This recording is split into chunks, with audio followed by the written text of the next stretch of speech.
Since loving is about knowing, we have more meaningful love relationships when we know each other, and it takes time to know each other. In a strange house, a strange bed, in a strange town, a very strange me is waiting for you. Now. It is very early in the morning. The silence is loud. The baby is walking about with his foaming bottle, making strange sounds and deciding, after all, to be my friend. You arrived tonight. How dull time is, how empty. And yet, since I'm sitting here, lying here, walking up and down here, waiting, I see that time's cruel ability to make one wait is time's reality. I see your hair, which I call red. I lie here in this bed. Someone teased me once, a friend of ours, saying that I saw your red hair because I was not thinking of the hair on your head. Someone also told me a long time ago, my father said to me, "It is a terrible thing, son, to fall into the hands of the living God." Now, I know what he was saying. I could not have seen red before finding myself in this waiting bed, nor had my naked eye suggested that color was created by the light falling now on me in this strange bed, waiting, where no one has ever rested. The streets, I observe, are wintry. It feels like snow's startling circle in the sky, conspiring together and alone, unspeakable journeys into and out of the light. I know I will see you tonight, and snow may fall, enough to freeze our tongues and scald our eyes. We may never be found again. Just as the birds above our heads circling are singing, knowing that in what lies before them, the always unknown passage, wind, water, air, the falling light, the failing night, the blinding sun, they must get the journey done. Listen, they have wings and voices are making, choices are using what they have. They are aware that on long journeys each bears with other, whirring, stirring, love occurring in the middle of the terrifying air. Thank you. Never forget that justice is what love looks like in public. The 60s were characterized by a heady belief in instantaneous solutions.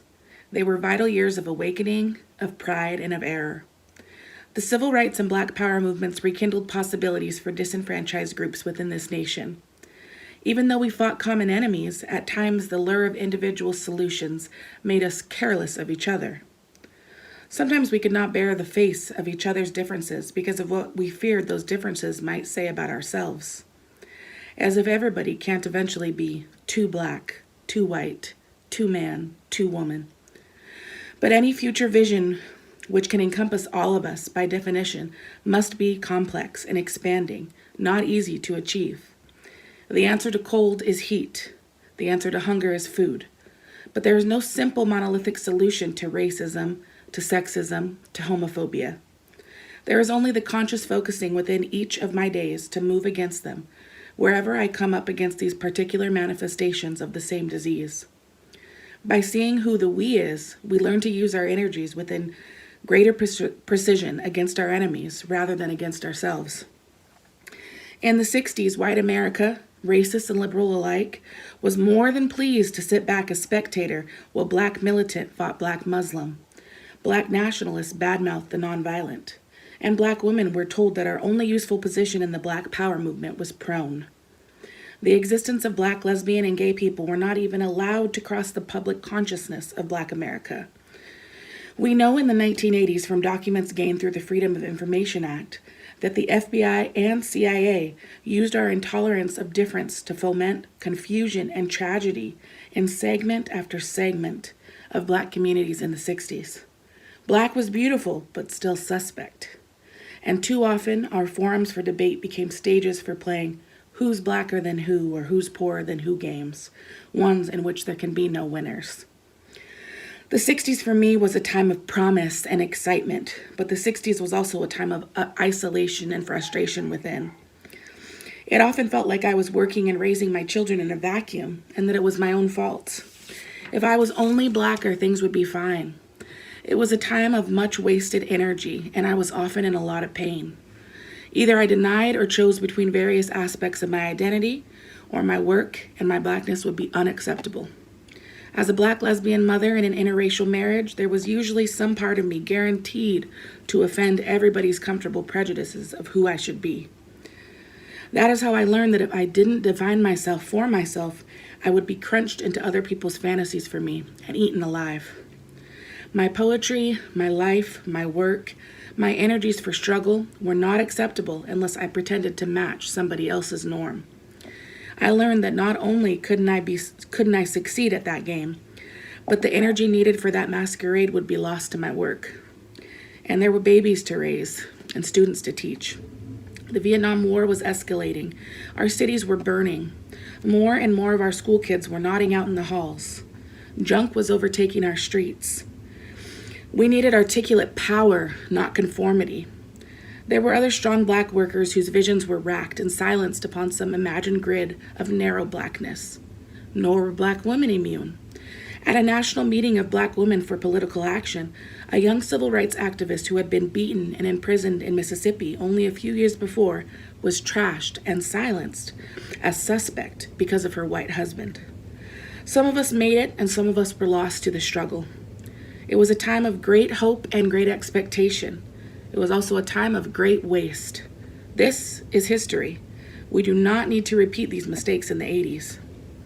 The raw energy of black determination released in the 60s powered changes in black awareness and self-concepts and expectations. The energy is still being felt in movements for change among women, other peoples of color, gays, the handicapped, among all the disenfranchised peoples of this society. That is a legacy of the 60s to ourselves and to others. But we must recognize that many of our high expectations of rapid revolutionary change did not in fact occur. And many of the gains that did are even now being dismantled. This is not a reason to despair, nor for rejection of the importance of those years. But we must face with clarity and insight the lesson to be learned from the oversimplification of any struggle for self-awareness and liberation, or we will not rally the force we need to face the multidimensional threats to our survival in the 80s. There is no such thing as a single-issue struggle because we do not live single-issue lives. Malcolm knew this. Martin Luther King Jr. knew this. Our struggles are particular, but we are not alone. We are not perfect, but we are stronger and wiser than the sum of our errors. Black people have been here before us and survived. We can read their lives like signposts on the road and find, as Bernice Reagan says so poignantly, that each one of us is here because somebody before us did something to make it possible. To learn from their mistakes is not to lessen our debt to them, nor to the hard work of becoming ourselves and effective. We lose our history so easily. What is not pre-digested for us by the New York Times or the Amsterdam News or Time magazine. Maybe because we do not listen to our poets or to our fools. Maybe because we do not listen to our mamas and ourselves. When I hear the deepest truths I speak coming out of my mouth sounding like my mother's, even remembering how I fought against her, I have to reassess both our relationships as well as the sources of my knowing. Which is not to say that I have to romanticize my mother in order to appreciate what she gave me. Woman, black. We do not have to romanticize our past in order to be aware of how it seeds our present. We do not have to suffer the waste of an amnesia that robs us the lessons of the past, rather than permit us to read them with pride, as well as deep understanding. We know what it is to be lied to, and we know how important it is not to lie to ourselves. We are powerful because we have survived, and that is what it is all about, survival and growth.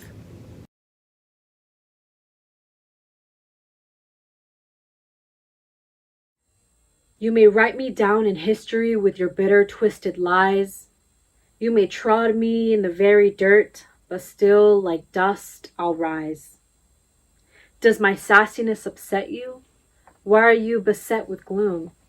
'cause I walk like I've got oil wells pumping in my living room. Just like moons and suns, with the certainty of tides, just like hope springing high, still I'll rise. Did you want to see me broken, bowed head and lowered eyes, shoulders falling like teardrops weakened by my soulful cries? Does my hastiness offend you? Don't you take it awful hard, 'cause I laugh like I've got gold mines digging in my own backyard. You may shoot me with your words. You may cut me with your eyes. You may kill me with your hatefulness, but still, like air, I'll rise. Does my sexiness upset you? Does it come as a surprise that I dance like I've got diamonds at the meeting of my thighs? Out of the huts of history's shame, I rise. Up from the past that's rooted in pain, I rise. I am a black ocean leaping and wide, welling and swelling, I bear in the tide. Leaving behind nights of terror and fear, I rise. Into the daybreak that's wondrously clear, I rise. Bringing gifts that my ancestors gave. I am the dream and the hope of the slave.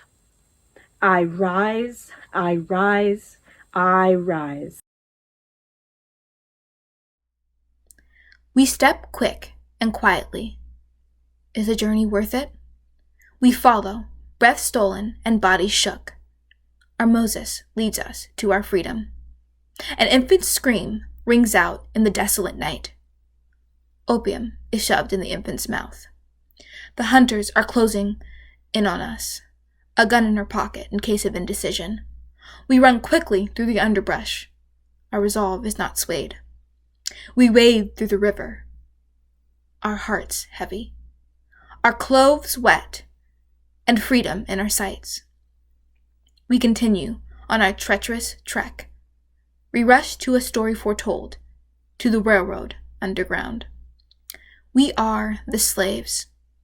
Our skin breaks under a cracking whip. We are the slaves. Only cattle, only property. We are the slaves, our hands cramped from picking the king crop. We are the slaves, an economic breeding ground. We are the slaves. Our children are never truly ours. We are the slaves. We shape the American dream. We are the slaves. Our songs speak of freedom. We are the slaves. The underground is our song. We are the free men. A number of us escaped our bondage. The ones who grasped the chance. Many failed.